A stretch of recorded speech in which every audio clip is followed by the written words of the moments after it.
বাড়িতে ছিল এক বোনকে আইবুড়ো ভাত খাওয়ানোর কথা।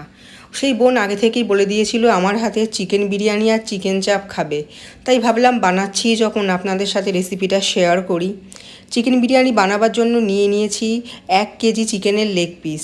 লেগ পিসের ডিমান্ড সবাই করে, তাই সেদিনকে যাতে ঝামেলা না হয়, তাই ঝামেলা এড়াবার জন্য আমরা সব কটাই লেগ পিস নিয়ে এসেছিলাম।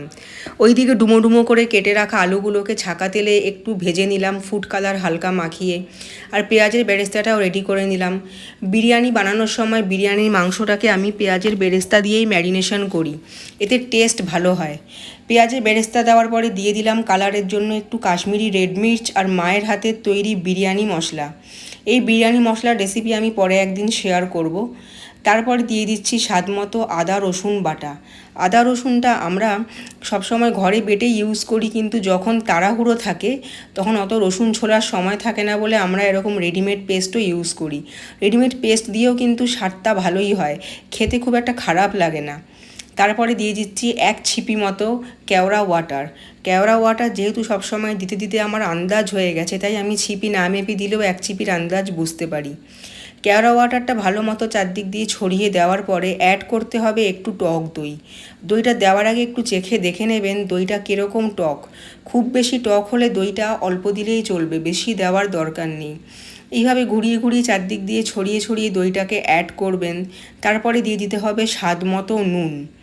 এরপরে দিয়ে দিতে হবে ঘরে পেশাই করা গোলমরিচের গুঁড়ো।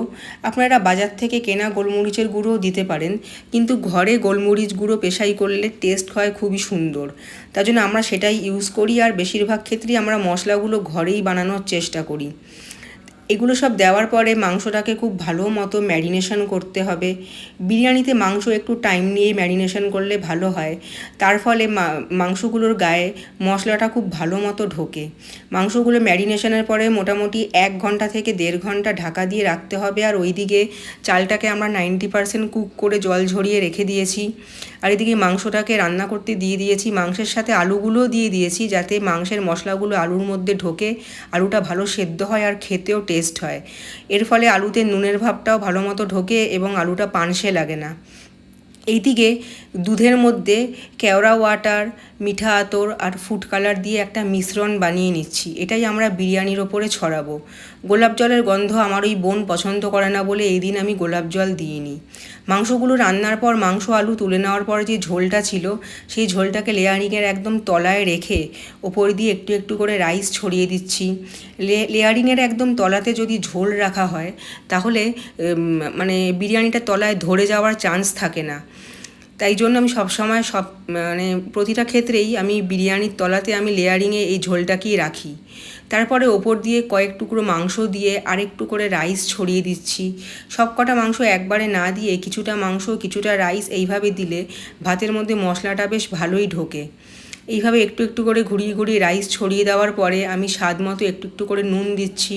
প্রতিটা লেয়ারেই নুন দিয়ে দেওয়া উচিত, তাহলে প্রতিটা লেয়ারের ভাতে এই নুনটা বেশ ভালো মতো মেশে।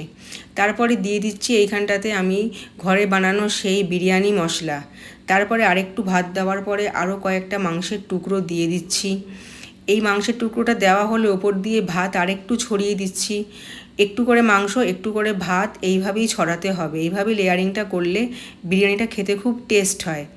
এইভাবে দেওয়ার পরে আরেকটু স্বাদ মতো নুন দিয়ে ওপরের দিকে আলুগুলোকে দিয়ে দিলাম।